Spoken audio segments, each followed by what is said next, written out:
KCR MP ఎన్నికల్లో చేయరాని తప్పు చేస్తున్నారా? బీజేపీతో తమకు సంబంధమే లేదని తెగేసి చెప్తున్న గులాబీ బాస్ ఎంపీ ఎన్నికల వేడిలో బ్యాలెన్స్ కోల్పోతున్నారా? ఎన్నికల తర్వాత కేంద్రంలో కింగ్ మేకర్ అవుతామని ఆయన వరంగల్ రోడ్ షోలో చేసిన వ్యాఖ్యలతో ఈ అనుమానాలు తలెత్తుతున్నాయి. కేంద్రంలో హంగ్ ఫలితాలు వస్తాయని, బీఆర్ఎస్ కీలకంగా మారితే తెలంగాణ హక్కుల కోసం కొట్లాడొచ్చని కేసీఆర్ అన్నారు. ఆయన చెప్పినట్లు కేంద్రంలో నిజంగానే హంగ్ వస్తే బీఆర్ఎస్ కింగ్ మేకర్ ఎలా అవుతుంది? ప్రభుత్వ ఏర్పాటు కోసం ఏ పార్టీకి మద్దతిస్తుంది?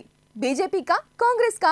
హంగ్ సర్కారులో భాగమవుతుందా, లేకపోతే బయట నుంచి అంశాల వారీగా సపోర్ట్ చేస్తుందా? ప్రస్తుత పరిస్థితుల్లో కారు పార్టీ కాంగ్రెస్ కు మద్దతిచ్చే అవకాశం లేదు. ఇస్తే బీజేపీకే ఇవ్వాలి.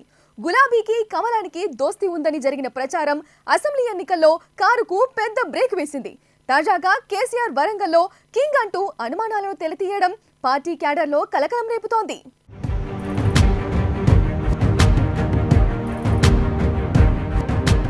అసెంబ్లీ ఎన్నికల్లో ఓటమి తర్వాత బీఆర్ఎస్ శ్రేణులు డీలా పడ్డాయి. కేశవరావు, కడియం శ్రీహరి, దానం నాగేందర్ వంటి కీలక నేతలు బాస్ కు గుడ్ బై చెప్పి కాంగ్రెస్ తీర్థం పుచ్చుకున్నారు.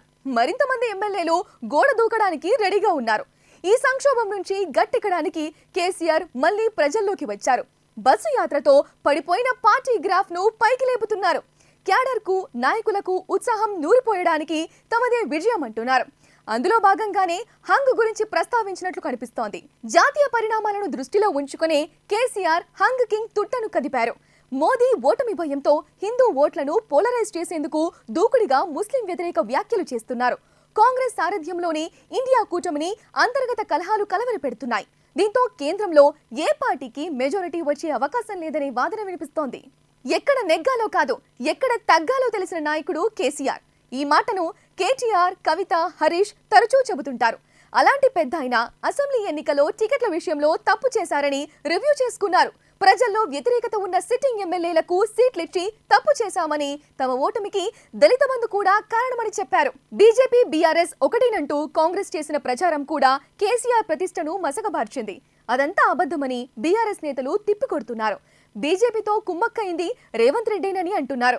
ఎంపీ ఎన్నికల్లో బీజేపీ గెలుపు కోసం కరీంనగర్, మెదక్ వంటి చోట్ల కాంగ్రెస్ కావాలనే బలహీన అభ్యర్థులను నిలబెడుతోందని ఆరోపిస్తున్నారు.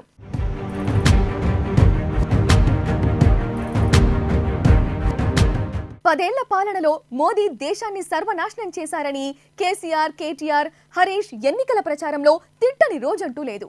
కాషాయంతో ఇంత సీరియస్ గా ఫైట్ చేస్తున్న దళపతి సెంటర్లో హంగ్, తామే కింగ్ అంటూ తప్పుడు సంకేతాలు పంపుతున్నారనే చర్చ జరుగుతోంది.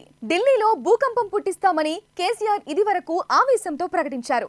కాంగ్రెస్, బీజేపీలకు ప్రత్యామ్నాయం తామేనంటూ టీఆర్ఎస్ పేరును బీఆర్ఎస్ గా మార్చిన కేసీఆర్ కు అసెంబ్లీ ఎన్నికల ఫలితాలు షాక్ ఇచ్చాయి. జాతీయ రాజకీయాల సంగతి పక్కన పెట్టి రాష్ట్రంలో గట్టిగా నిలబడాల్సిన అగత్యం ఏర్పడింది.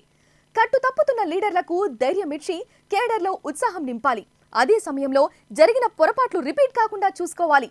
కానీ మళ్లీ సెంటర్లో కింగ్ అంటూ బీజేపీతో జట్టు కడతామనే సిగ్నల్ ను కేసీఆర్ అనవసరంగా ఇచ్చారన్న చర్చ జరుగుతోంది. హంగులో కింగ్ కావడం తప్పు కాకపోవచ్చు గాని దానివల్ల రాష్ట్రంలో తలెత్తే పరిస్థితులపై అవగాహన ఉండాలనే అభిప్రాయం వ్యక్తమవుతోంది. అయితే రాజకీయాల్లో తలపండిన కేసీఆర్ హంగ్ ప్రస్తావనను ఊరికే తీసుకురారని, ఆయన వ్యూహం ఆయనకు ఉంటుందని బీఆర్ఎస్ శ్రేణులు అంటున్నాయి. యూపీఏ హయాంలో కేసీఆర్ కేంద్ర ప్రభుత్వంలో భాగమైన తెలంగాణ ఉద్యమానికి ఊపు తెచ్చారని, ఆయన ఏం చేసినా తెలంగాణ ప్రయోజనాలే ముఖ్యమని సర్ది చెప్పుకుంటున్నారు. ఈ మోకాలో ఇలా తెలంగాణలో పార్లమెంట్ సీట్లన్నీ మనమే గెలిస్తే పేగులు దిగేదాకా కొట్లాడేది ఒకటే ఒక పార్టీ, బీఆర్ఎస్ పార్టీ.